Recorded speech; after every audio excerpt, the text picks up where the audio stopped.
A carved mask from Central Africa, dating from the 19th century, was sold in France for 4.2 million euros on Saturday, despite pleas from Gabonese protesters who stormed the auction house calling for the item's restitution.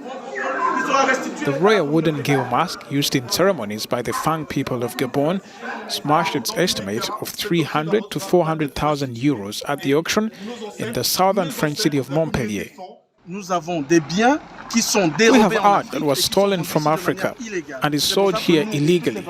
We and all the people here are contesting this sale. We have taken the necessary legal action to ensure that these works are returned, as is the case everywhere in Africa.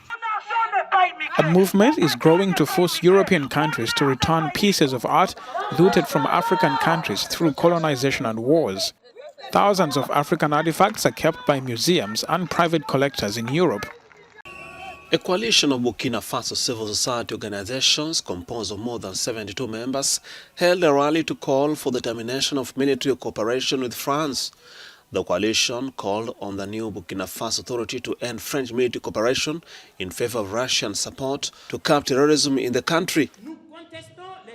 We contest the installation of foreign armed forces that no longer deserve our trust on our soil. We demand the cancellation of the colonial agreements that have kept us in stalemate for years. For years, France, our colonizers, has been in Burkina Faso believing that it is fighting to defend our interests, but it is the opposite. France is in Burkina Faso to plunder our wealth and also creating terrorism by supplying arms to the terrorists, and it is these same terrorists who are fighting our soldiers on the front line. In recent months, Russia has been making inroads to several African countries through its private security firm Wagner, with an aim of stabilizing security in the rebel and jihadist hit nations like Central African Republic and Mali. But we take into account Russia because in the whole world it is Russia that has worked positively to remove the terrorist hydra in Syria, Venezuela, Central African Republic and neighboring Mali, where we see positive progress. The coalition, also known as Lasso, Lagam, Taba, Zaka in local language, bring together several civil society organizations according to its leaders. Of the January 24 coup against President Roch Marc Christian Kabore.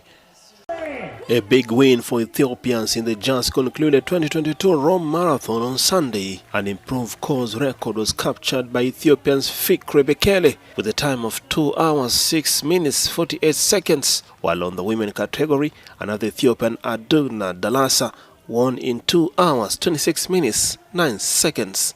Ethiopians Tadessa Temechachu finished in second position, while Morocco's Othman El Gomri ended up in third place. On women category, Ethiopia's Adugna Secale Dalasa won the solo race. The 30-year-old athlete opened up a big gap on a competitor, winning 2 hours 26 minutes 9 seconds, and she further succeeded Kenyan Paris Jerona Lagat, who won the previous edition. Nigeria's ruling party, the All Progressive APC, appointed a new chairman at a national convention meant to end infighting as it prepares to select a candidate to replace President Muhammadu Buhari in 2023 election. The appointment of a new party chairman and delegates was the final stage before primaries later this year for a presidential candidate. We promise you here and now that we shall heal any wounds in our party. We shall effect lasting reconciliations among our members, and we shall go into the next general election as a strong and united party. At least 7,000 delegates and supporters had packed into a stadium in the capital Abuja, where the APC sought to end the bickering that Buhari warned could undermine its success in the upcoming 2023 vote. We need to renew our faith in our party and its leadership at all levels in order to herald a new dawn. We need to commit to the resolution of our crisis within the confines of our party constitution. We must resist the temptation to blow every minor personal disagreement into a major party crisis. Several presidential candidates have already made their ambitions known including former Lagos State Governor and APC strongman Bola Tinubu, and opposition PDP stalwart and former Vice President Atiku Abubakar. U.S. Secretary of State Antony Blinken will travel to Morocco and Algeria on Monday. Blinken was in Israel and the West Bank on Sunday. In Morocco, he'll meet with his counterpart, Foreign Minister Nasser Bourita. Talks will include Western Sahara, which Washington has recognized as Rabat's territory.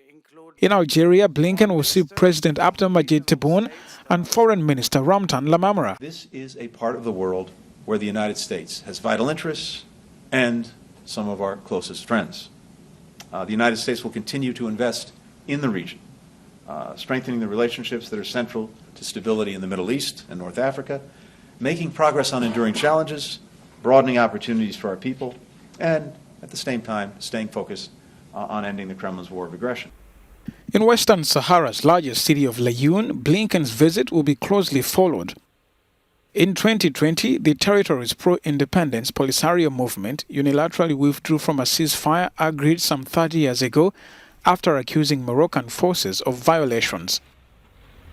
Western Sahara is also partly responsible for tensions between Morocco and Algeria.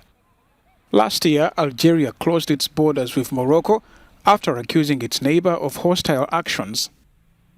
Algeria has long backed the territory's independence.